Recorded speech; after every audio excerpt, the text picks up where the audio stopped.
I ran it for the Bruins last year. That was my first time running it.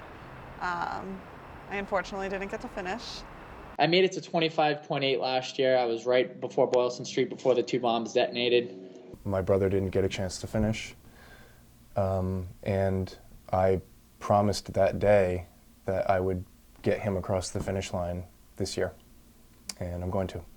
Amanda Grammel, Brian Lawler, and Jeremy De Silva will all be lacing up on April 21st for the 118th Boston Marathon.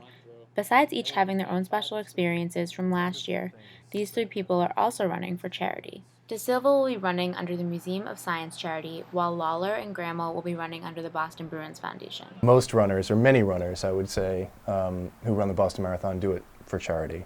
There are many school groups and community centers and organizations that either can't afford or don't have the logistical ability to bring all of their kids to the museum.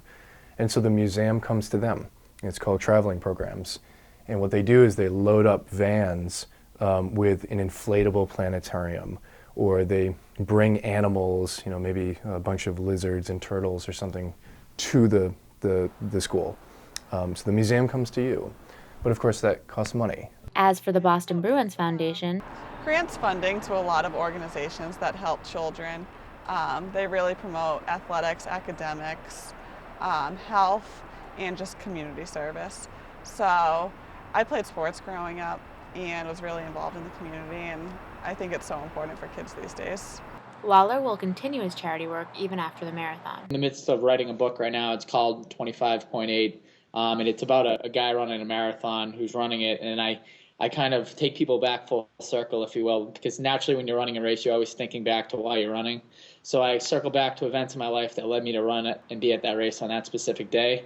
But my goal with this initiative is to fundraise money and have all the proceeds go to the victims of the One Fund. De Silva cited Harvard anthropologist Dan Lieberman in the assessment of why people run for charity. What's been argued is that humans evolved this running ability to get away from predators and maybe to run out and scavenge food, or even as a hunting mechanism as well. And so we evolved this ability to bring things back. And so now what Dan Lieberman was talking to me about is this idea, and I love it, it's this wonderful idea of charity running as an extension of what we used to do 2 million years ago. We used to bring food back, we used to bring meat back, and now it's, well, we bring money back. We're sort of still running for a common goal, for a greater good, for a greater purpose. Due to the tragic bombings last year, many think that the marathon will have a record turnout this year. Brian, Jeremy, and Amanda are just 3 of thousands that will be running for a charity this Patriots Day. For Inside Boston, I'm Brittany Comack.